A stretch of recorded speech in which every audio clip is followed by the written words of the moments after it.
Bons jornalistas conseguem, em poucas palavras, chamar a atenção para coisas importantes que nós, leigos, muitas vezes, não temos condição de fazer algo semelhante. Então, o problema do metrô, custo da passagem em Curitiba, aqui ele foca bem a questão da tarifa técnica.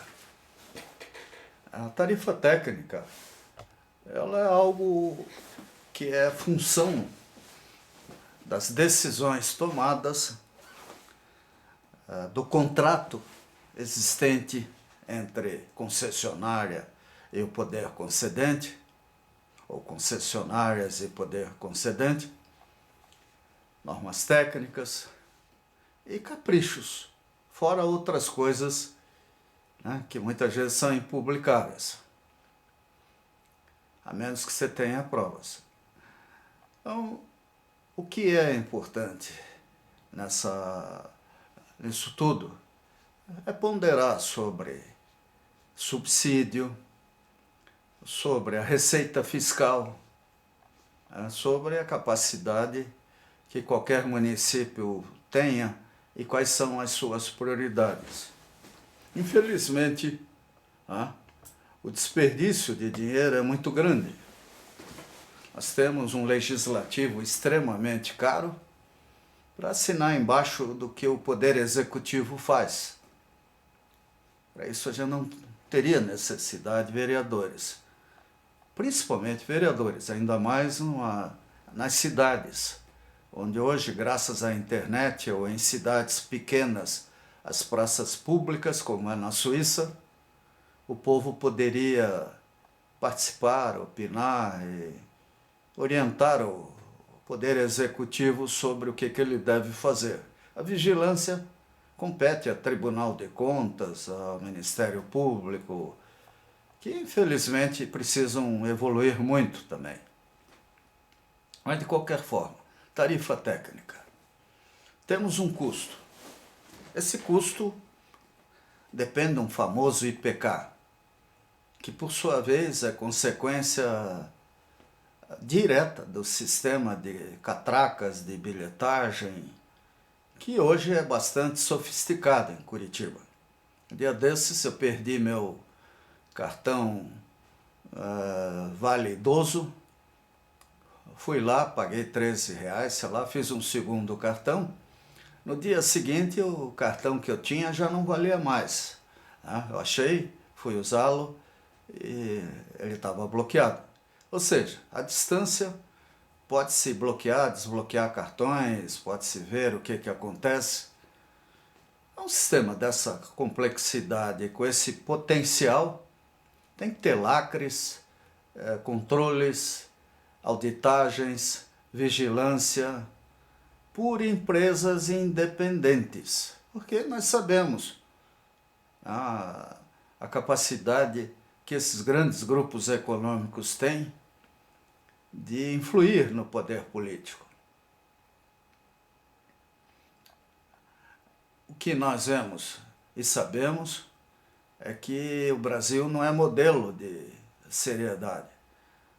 E, lamentavelmente, a gente tem a obrigação de duvidar de tudo. Isso não é só no Brasil, até nos Estados Unidos. O setor de energia elétrica lá tem inúmeros exemplos em torno da Enron e outros grandes grupos aí de manipulação mafiosa de dados e fatos para forçar tarifas. Até porque o empresário ele ganha um percentual em função do custo. Então, quanto mais alta for a tarifa, mais ele ganha. Talvez isso explique, por exemplo, por que Curitiba começou a botar ônibus elétrico, ônibus sofisticado, biodiesel, coisas diferentes, que o pessoal embasbacado aplaudia e não sabia que pagava. É só agora, com essa discussão em torno do passe livre, é que de fato isso veio à tona. Nós devemos muito ao MPL, ao Movimento Passe Livre. Eles foram os únicos a se manifestar veementemente, se bem que a Gazeta do Povo fez isso em muitas reportagens, contra o edital e o resultado da licitação das concessões do transporte coletivo de Curitiba. Infelizmente, nada prosperou de forma adequada. E agora o resultado disso tudo. Estamos numa camisa de força, que são contratos que, a exemplo dos pedágios do estado do Paraná, são praticamente intocáveis. Documentos juridicamente perfeitos, mas tecnicamente para lá de ruins. Bem, e a tarifa técnica, né? Tarifa técnica, ela tem que ser auditada, não pelos vereadores, porque é óbvio, eles fazem parte da base aliada na maioria. E seria suicídio para eles apontar erros do próprio da administração atual. Eles não vão fazer isso. A menos que, heroicamente, mudem radicalmente de comportamento, o que não é rotina, não é comum no Brasil. Então, a vigilância cívica tem que continuar. E a exemplo do MPL, outras ONGs, entidades, clubes de serviço, Ministério Público, todos devem se unir ao próprio PROCON, cada um à sua maneira, dentro das suas possibilidades, para ver isso com profundidade. Agora, é lógico, a MPL insiste em passe livre. Infelizmente, isso no Brasil é quase uma utopia, porque a maior parte da receita fiscal não fica na cidade, ela vai embora. Os municípios são a parte pobre dessa distribuição, apesar de terem uma responsabilidade colossal, que é a manutenção de creches, escolas, postos de saúde e uma série de serviços urbanos. Curitiba subsidia sim o transporte coletivo há décadas. As canaletas têm um valor colossal e estão aí para reduzir custos das tarifas, para agilizar o sistema. No entanto, a gente nota que as tarifas daqui são similares a de municípios onde elas não existem. Então tem algo errado aí. Ou os outros municípios as concessionárias estão tendo prejuízo, ou aqui tem lucros talvez excessivos. Isso tem que ser analisado com cuidado. Qual é a margem de lucro justa, né, que uma concessão, um concessionário pode ter? Pela legislação, pela jurisprudência nobre em torno do assunto, o concessionário tem direito a um lucro justo. Qualquer coisa a mais pesa no bolso de quem paga a tarifa. Assim, as gratuidades têm que ser vistas criteriosamente. Se alguma corporação, se alguma secretaria pode colocar seus funcionários, o Correio, por exemplo, usa o transporte coletivo urbano sem pagar tarifa, o Correio é uma empresa, né? Por que esse privilégio, né? Agora, o trabalhador mais humilde, a exemplo da França, poderia ter descontos grandes. Você chega em Paris, por exemplo, você, até como turista, você pode comprar uma carta lá com direito a tarifas bem reduzidas, onde aparece sua fotografia. Antigamente era em papel, hoje em dia não sei como é que é, né? Mas quem usa sempre pode ter direito a tarifas especiais. E quem usa uma vez por mês ou por semana, poderia pagar o dobro da tarifa que existe. Turista, etc., que chega aqui e quer passear.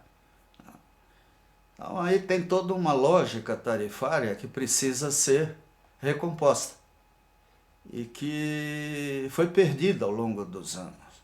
Agora, falar em subsídio algo tenebrosamente desastrado foi acabar com a frota pública.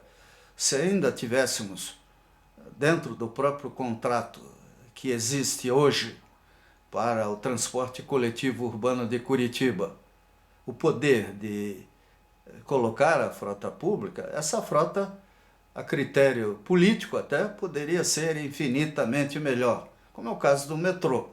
O metrô, a frota é pública, o investimento é público. Poucos sistemas de metrô do mundo conseguem, através da receita operacional, pagar o custo operacional.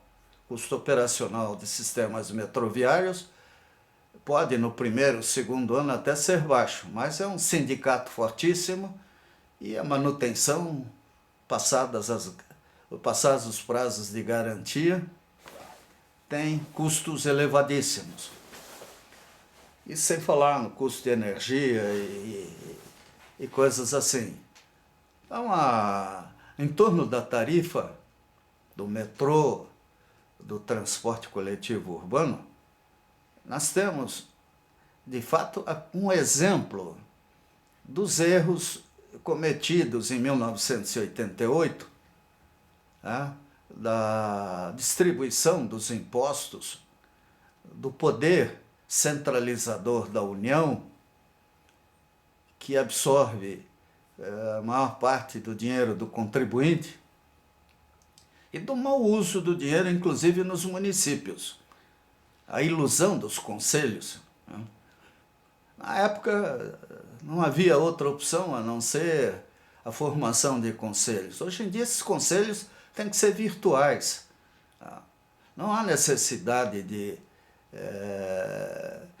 em torno de serviços essenciais, termos uma dúzia aí de prepostos, de ONGs, sei lá o quê, decidindo e opinando como se representassem o povo. Eles não representam, não têm capacidade para isso e não têm delegação séria para isso.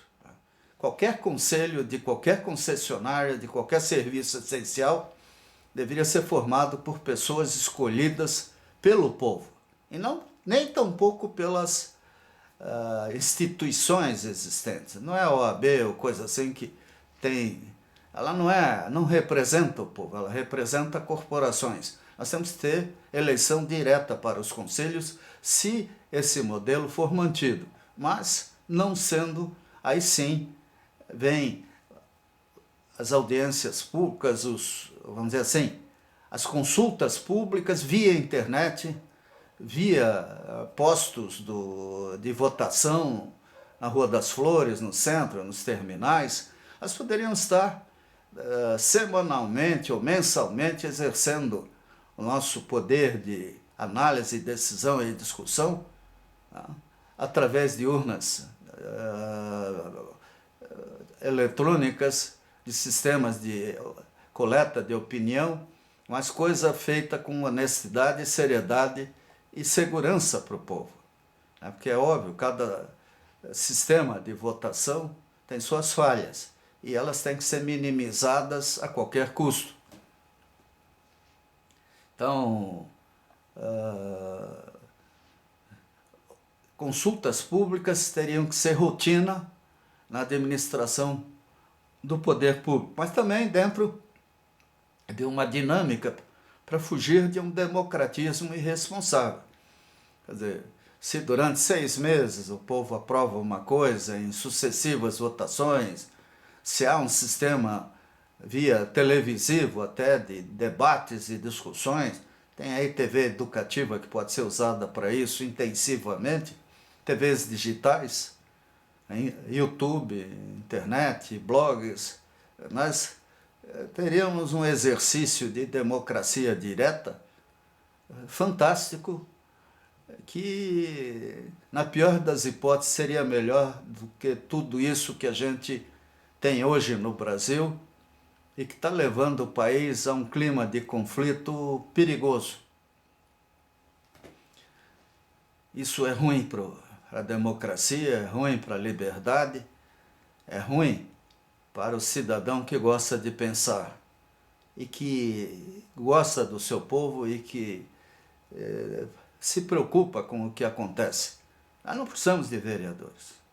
Nós precisamos é de prefeitos que conheçam a cidade, que andem, que convivam com o povo, gente que a gente encontre andando de ônibus, caminhando pelas ruas, visitando os bairros mais pobres, indo tomar um cafezinho lá numa casinha da Vila Zumbi, aqui da Vila Alde, que seja normal eu encontrar. Mesmo que eles levem 10 seguranças, paciência.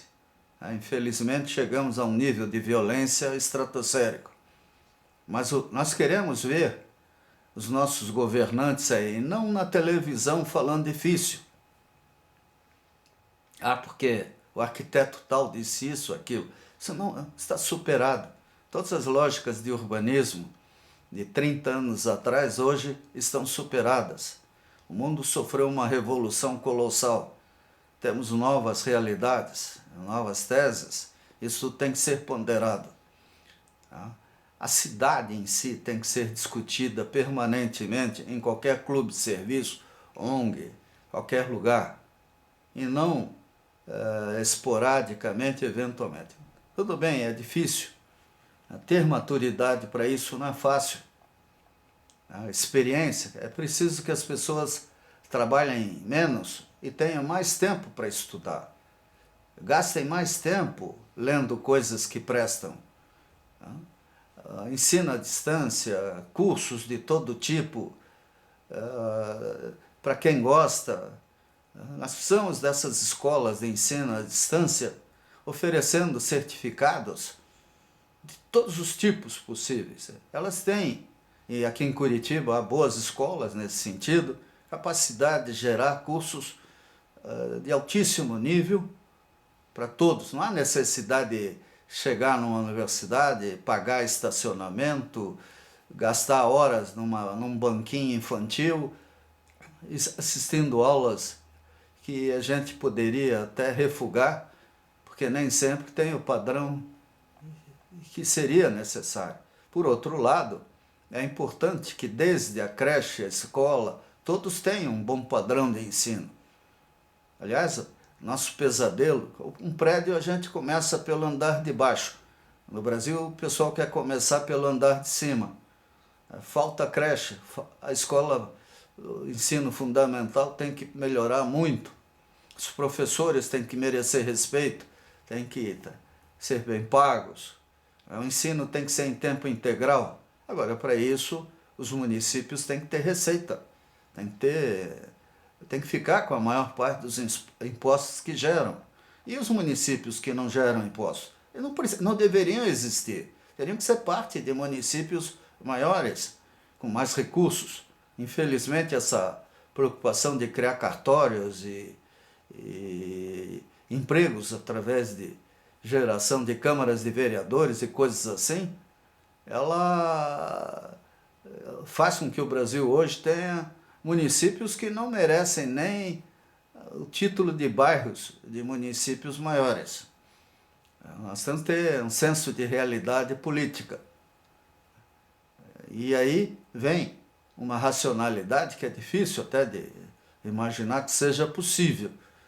Mas num momento como esse, em que o povo acordou, e o mês de junho vai entrar para a história do Brasil como esse momento fantástico, graças ao MPL, graças até à imperícia do governo,